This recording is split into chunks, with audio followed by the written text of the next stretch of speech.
Welcome, everybody. This is Avoiding the Addiction Affliction brought to you by Westwards Consulting and the Kenosha County Substance Use Disorder Coalition. I'm Mike McGowan.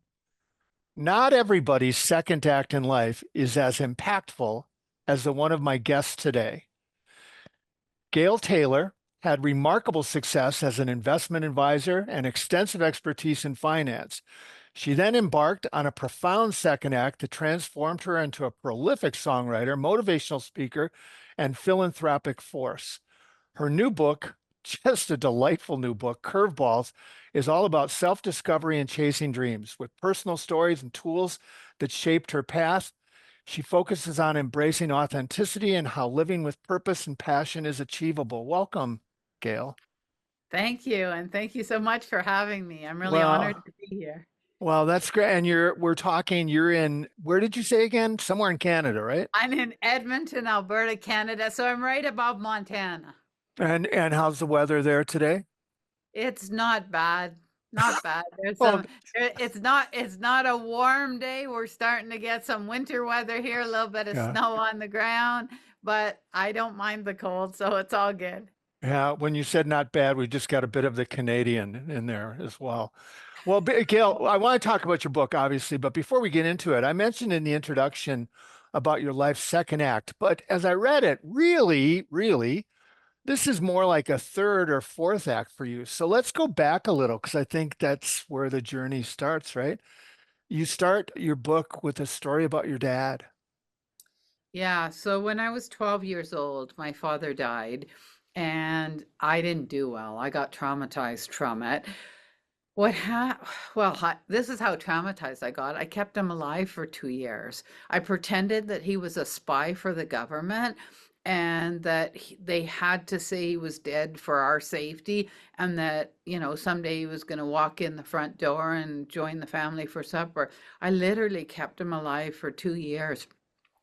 But what happened was when he died, we lived in a small town in northern Ontario, and my mom he died in March, and they gave her to the end of the school year to find a new place.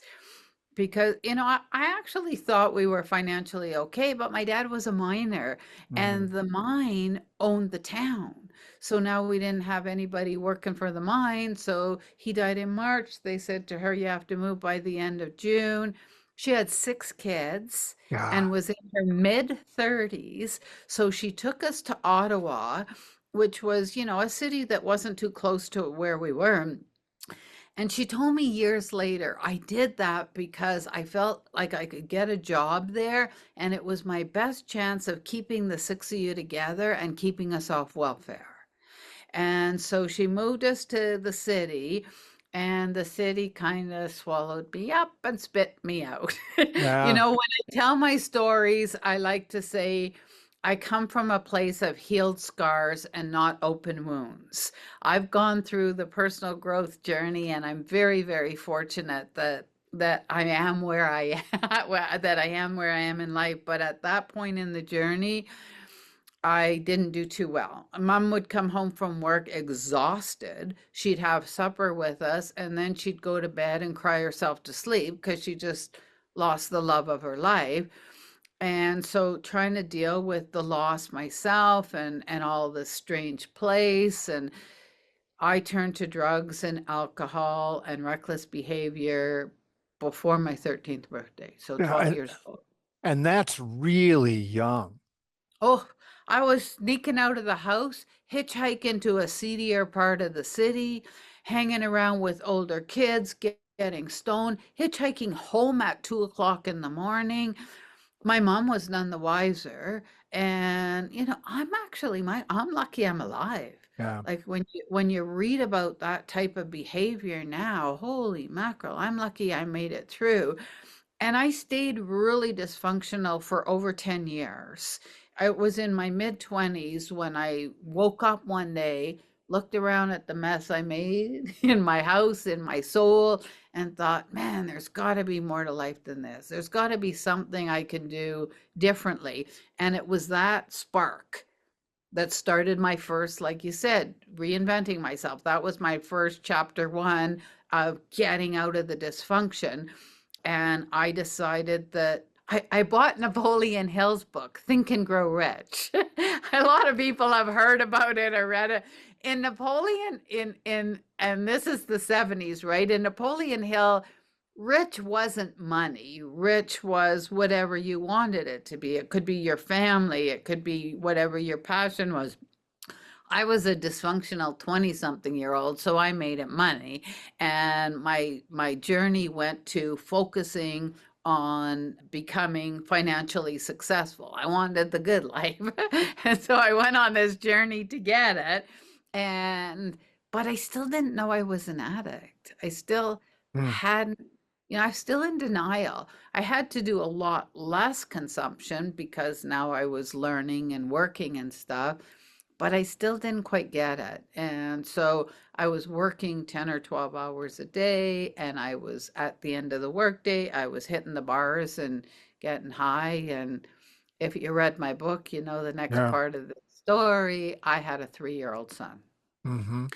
And so my 3-year-old son, unfortunately, I thought I'll make sure he's with caregivers that love him, and I'll say the quantity time, the quality time that I have with them is going to be what matters. But yeah, for me, Well, for us, it it didn't work. it is amazing when we're in the throes of things like that, the stories we tell ourselves to make ourselves feel better, right? Uh, Absolutely. and when you talked about it when you in your 20s, I thought that was such a great line. I think that your line was, then in my 20s, I didn't want this to be my life story. Well, that's what happens with addiction, right? There goes a decade, boom, it's gone. But instead of ruminating and pouting about it, you turned it around. Yeah, yeah, I started on that journey to become a lifelong learner. I mean, I've been studying personal growth and peak performance for 40 years now. And so when I started on the journey, but the next chapter was ended up when my son was 12 years old. I moved out here from Ottawa, which is in Eastern Canada, to Edmonton in Western Canada, and I changed his city. I brought a new man into his life. I changed his school, his friends, and he spiraled. He went through the same thing I went through, of course, right? And he got started getting into drugs, and he got into opioids. And so for me, it was like, this was the first time in my life I stopped doing mind altering substances on a daily basis, because I started studying how to help a dysfunctional teenager. And when I started reading all what he was going through, the light bulb came on, and I realized, yeah, you're a functional addict. Mhm. You're not admitting to addiction, but you're a functional addict. And I use that term loosely, right? Functional because I could keep a job, but there's like I said, I use the term loosely. And when I share the story, my son's in recovery now, and when I share our story, I have his permission. He's one of my best friends, and he's okay with me sharing our story.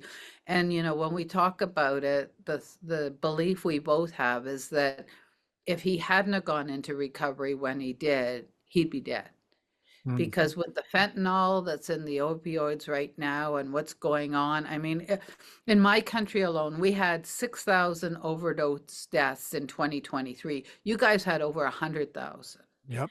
And a lot of these people are between the ages of 20 and 39. Like, they're young souls, and it is just the scariest thing. And so, yeah, so I learned everything there was to learn, right? Whether it was what what codependency, enabling, boundaries, compartmentalizing. I learned it. I studied this thing, and I got it mastered because he hated me. And he hated me so much for all the mistakes that I made. And so I learned that I don't have to take the phone call that asks for money for drugs and then gets verbally abusive and calls me everything under the sun because of the mistakes I made. I don't need to take that call. But I can be in the background and say, hey, when you're ready for rehab, you can call me. I'll be the support, I'll be the advocate, I'll get you into a place, when you hit your bottom and you want help, I'm here. But in the meantime, I'm not a punching bag. Mm. And so if you made it to the end of I think one of the last chapters in my book, I wrote a song called Wings. And it's giving people permission to be happy, even though they have a loved one that's struggling, because you're on a parallel journey and you don't get to do their journey. You just get to do yours. You talked about exploring it in such an analytical manner, right? You attacked it. And then you worked in finance, which I don't think anyone would describe as necessarily creative. And then you flipped it and ended up doing the motivational talks, the writing, the songwriting. And I was delighted. For those of you who get the book, and you should, at the end of the chapters, there's a QR code. And the Yeah, QR code, that can, which is that's analytical, I suppose. And the QR code links to your music, which is just amazing. And it also ties into the chapter. yeah, I put a soundtrack in my book. Well, now I got to ask you, did you write the songs and then form the chapter around it? Or A how did that couple of process them. go? Actually, a couple of them, right? It's all I write inspirational music. So what happened was after 25 years as a financial advisor, and I loved it. I was really good at my job. I loved it. I was helping my clients become financially independent so that they could retire and have a similar lifestyle to what they work, and doing the same with myself. And then when I was 58 years old, I started taking piano lessons. Oh, And I had God. no music background. Like I'd never taken a lesson in my life. And I fell in love with it.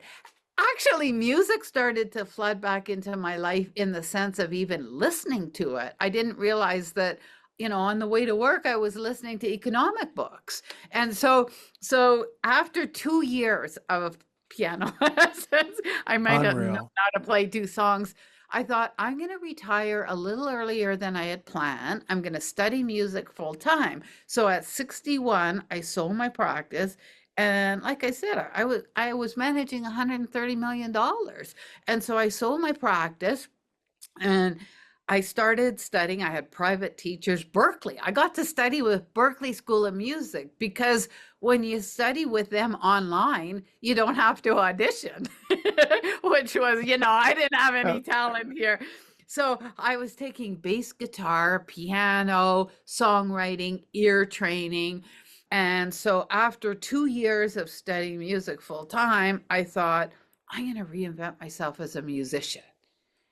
And when I shared that story with folks, I kept getting the same response. Gail, that's so inspiring. I'm going to go do bedeep bedeep, something they had put on the back burner. And Mike, I was hearing that from strangers, talking to people on the airplane. So I kept getting, that's so inspiring. I'm going to go do. And I thought, whoa, never mind. I don't want to be a musician. I'm gonna come out of retirement. I'm gonna start a business, Gail Taylor Music, become a keynote speaker, and I'm gonna use my songs because songs are healing. And so I'm gonna use my inspirational songs and my stories, and I'm gonna help folks become their best selves. And so that's how the business evolved. And then I hired an entertainment lawyer to help me getting it all set up. And he said, look, with everything you've just shared with me, write a book and that'll give you the credibility. And I thought, okay, no problem. I had written one before about 25 years ago. What? No problem. Yeah, I know. It took a year. Yeah. So, yeah, that's how that ended up evolving. And with today's technology, I could bring my songs to life. Like you Yeah. don't need to have a record label or an established artist or your song stays in a file.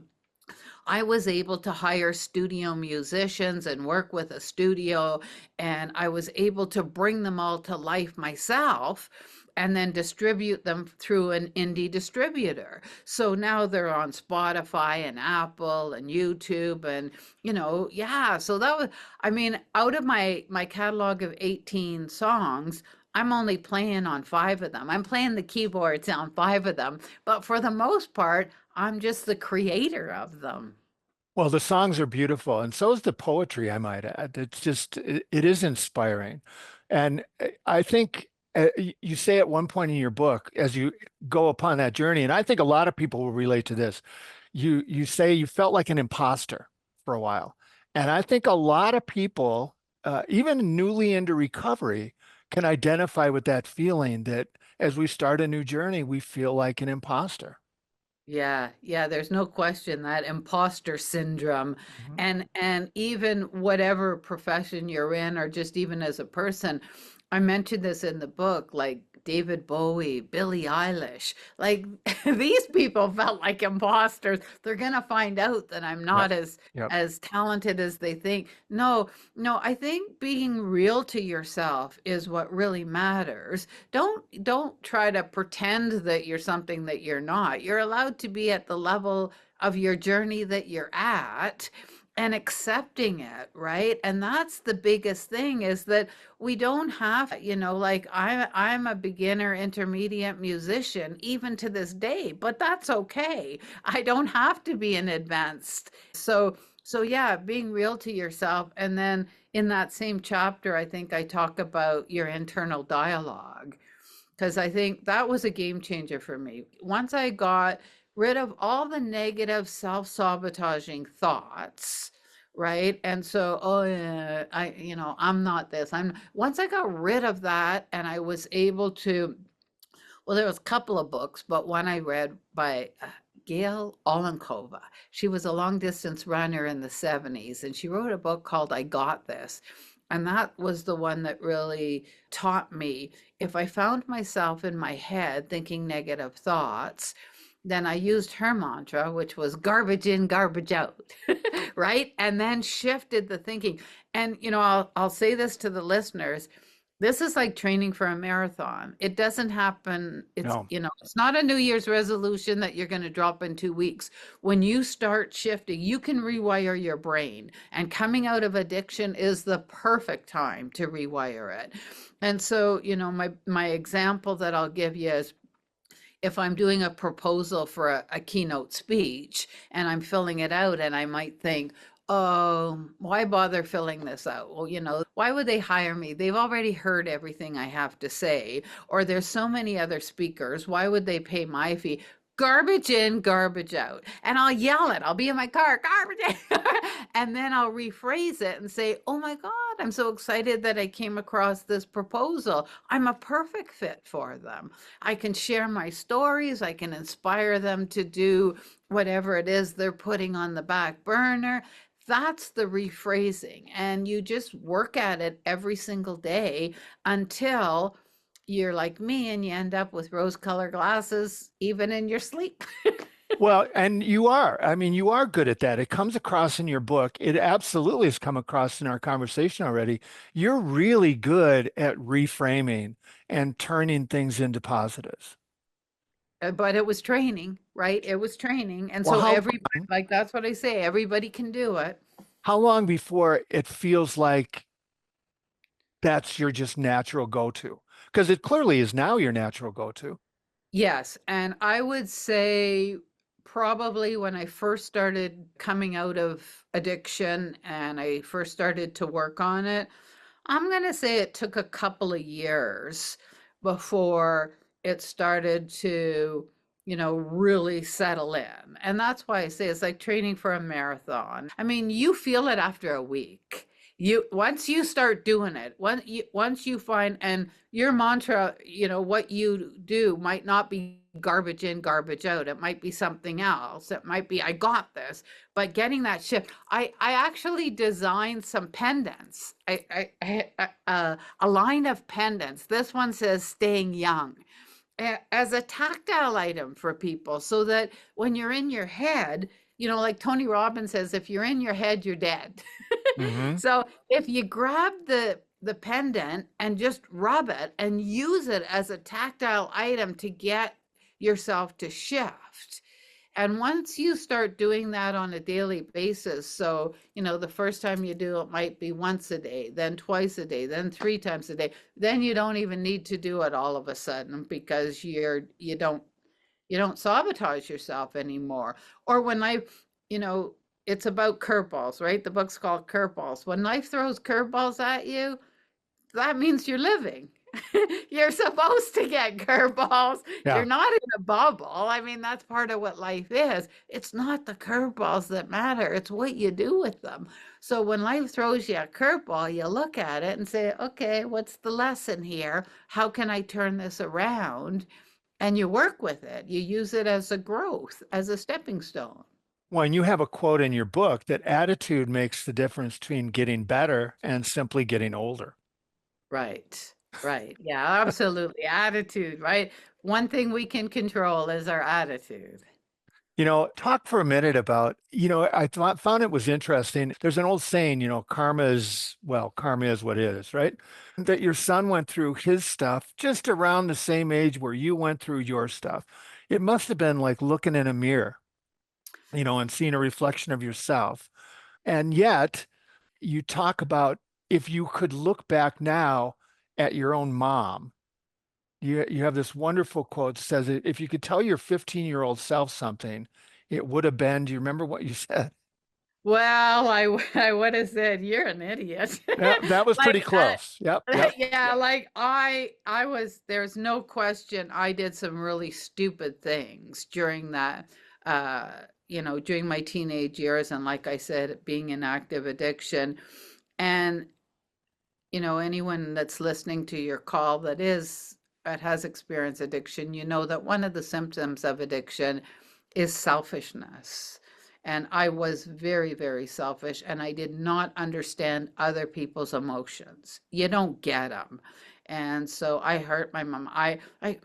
I hitchhiked across the country when I was 16 years old. I That ran was an away. amazing 15. story. I Yeah, was 15. I ran away from home with my boyfriend and $7, hitchhiked across the country. And this is my poor mother who lost her husband and is raising these kids 3 years ago. And one of them decides to hitchhike across the country. Like, how, oh my God, I was a jerk. yeah. There was no doubt about it.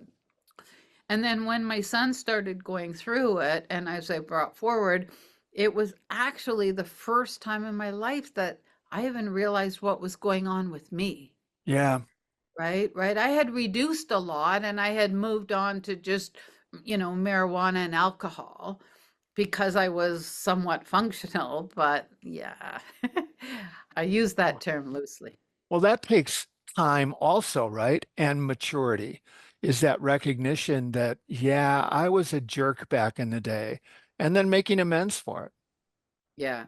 Yeah, exactly. Exactly. And there's a lot of different ways coming out of recovery, right? Whether you're going to rehab, like I went to rehab one time as a family member, as a guest, and I asked the question to one of the counselors, how come I didn't have to go to rehab to get clean and so many people do? And he said, because you did what we call hitting a high bottom. And that's where I used the term I was a functional addict because I could still have a job and I could still pay my bills. But there's four different stages of addiction. And the fact that I got stuck in a middle stage, I was still stuck and I was still pretty messed up. So, yeah, when Corey started going through what he started going through, it was a real eye opener for me to be able to help him. I had to look at the and say, "Oh, looks like you're deeper into this than you thought you were." And so, yeah, that was definitely a second bottom. I'll call that my second bottom, Mm. and it was a real eye opener for me and a new shift into me as a person. You started this by saying, and I love that, and you put it in your book that you tell stories about him with his permission. And he's better, he's in recovery. How long did it take before you got your relationship back where you wanted it? It took a little while. We hadn't spoken for a couple of years. he had gone to rehab a number of times, but this last time that he got off of the opioids, he used Suboxone, Hmm. and he had been on the Suboxone, I'm going to say for 6 months, when he reached out and said, I'd like to establish a relationship with you. I've been clean for 6 months. And it was, yeah, I'm here. I'm willing to do a relationship, but I just have a question. Like, you don't like me. Every time you talk to me, everything I say sort of triggers some form of, and I said, so, are you sure about this? Because you don't seem to like the person I am. And he said, no, I would like to have a relationship with you. And for 6 months, we were on pins and needles because he was still coming out of it, right? There was still a little bit of delusional talk that was, but hey, I was in. I was going to see if we could make this happen. They say 6 months after you abstain, the fog lifts in your brain, right? That it takes 6 months before the fog actually lifts for the first time and you start seeing things. And so it was pretty neat to watch him. It went a little bit slower because of the strength of the drug and because of the process that he used to get off of it. But I think it doesn't matter what you use, right? Like this epidemic we have and the problem that we have, our society is trying so hard, whether it's rehab or 12 step, whether you're going to NA or whether you're, using Suboxone, or whether if you're still in active addiction, going to safe injection site. There's so many different things right now to try to figure out how we're going to deal with the situation that, one size doesn't fit all. There's no time limit for liking or for love, is there? Nope, nope, nope. And it was, yeah, it was pretty neat coming back into the relationship that we have right now. Great.